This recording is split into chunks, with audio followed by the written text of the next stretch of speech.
of 12th standard. Our next topic is state program to solve unemployment problem.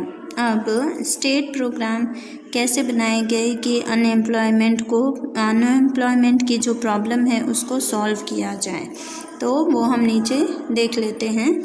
In 1951, 5-year plan started in India. It was thought at that time that with the steps of the planning and economic development, the problem of unemployment can be solved. But the first 4-5-year plans, this thought proved to be wrong. As a result, from the fifth 5-year plan, various employment-oriented schemes like Integrated Rural Development Program, Food Against Work, Jawahar Rajkor Yojana, Nehru Rajkor Yojana, Suvarna Jayanti, ग्राम स्वरोजगार योजना, सुवर्ण जयंती Shahar Rozgar Yojana, training to rural youth for self employment we started to solve the problem of unemployment. National rural employment guarantee programme, MGNREGA, skill development programme, skill India, make in India and Mudra. Many employment-oriented schemes were implemented. Some of them are as follows.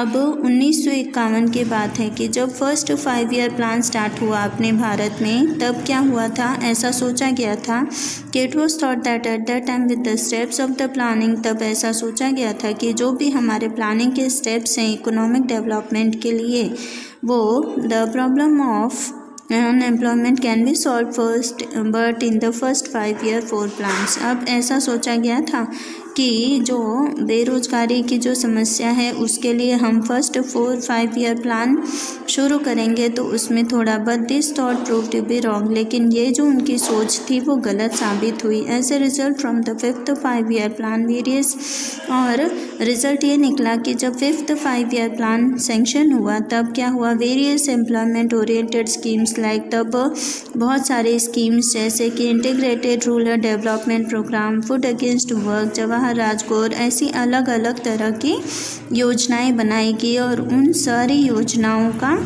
पूरे समाज में या पूरे देश में अलग अलग तरह से प्रभाव पड़ा. जैसे बहुत सारी स्कीम्स बनी थी, बहुत सारी योजनाएं बनी गई थी.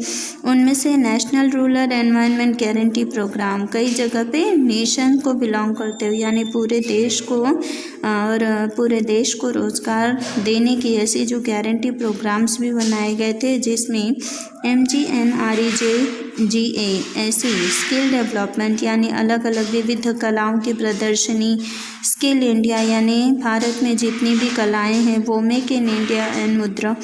अब भारत में जो भी चीज़ें बने वो, और मुद्राएं सारी, many employment oriented schemes were implemented. इस तरह से कई सारी स्कीम्स, कई अलग अलग विविध कलाओं से संबंधित सारी चीज़ें अपने भारत में उसका निर्माण शुरू हो गया. Some of them are as follows, उनमें से कुछ ऐसी हैं जो हम नीचे पढ़ेंगे. उनमें से जो पहली है वो शुरुआत हुई थी Mahatma Gandhi national rural employment guarantee act, जिसे MGNREGA शॉर्टली हम कहते हैं. उसका मतलब देखिए उसमें क्या हुआ था.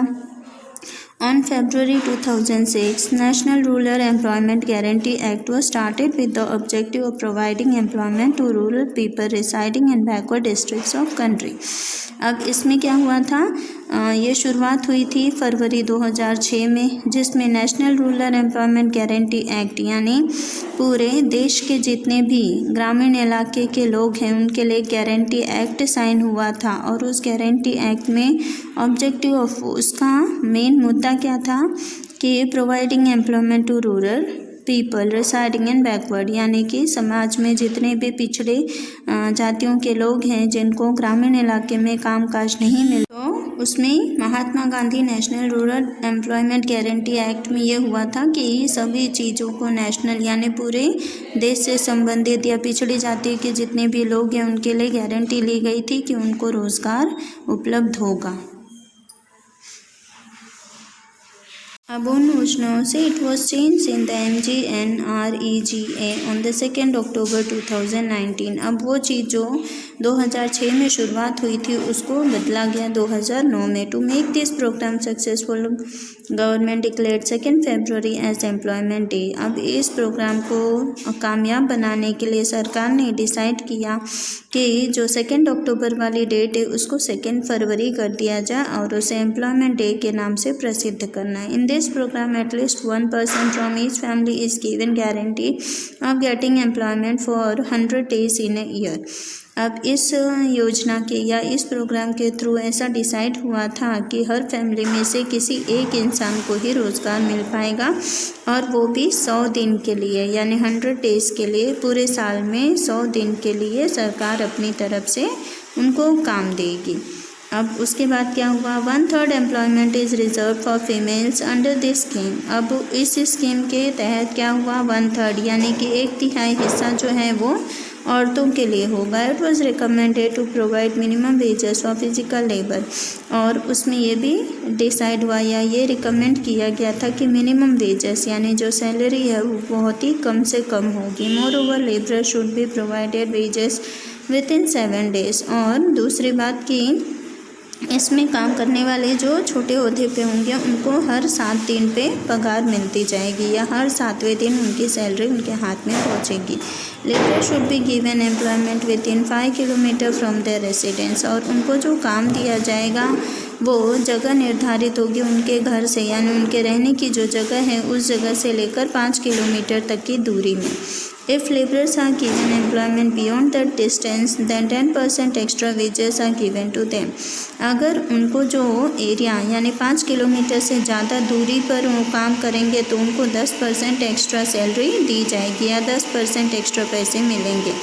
Laborers working under this scheme are provided job cards which is valid for 5 years. अब इसके तहत जो भी वर्कर वहाँ पे काम करेगा उसको एक कार्ड दिया जाएगा, जैसे आइडेंटिटी कार्ड होता है उसी तरह जॉब कार्ड करके उसे कार्ड दिया जाएगा जो कि 5 साल तक चलेगा, यानी उसकी वैलिडिटी 5 साल की होगी. After receiving job card if the labour does not get employment then he is paid employment allowance. अगर उसे वो कार्ड मिल गया है और उसे 5 साल के अंदर काम नहीं मिला तो उसको क्या मिलेगा, उसके अलाउंस मिलेंगे, यानी उसको खर्चा मिलेगा, उसका जेब खर्चा जो भी है वो सरकार के पास से उस तक पहुँचेगा.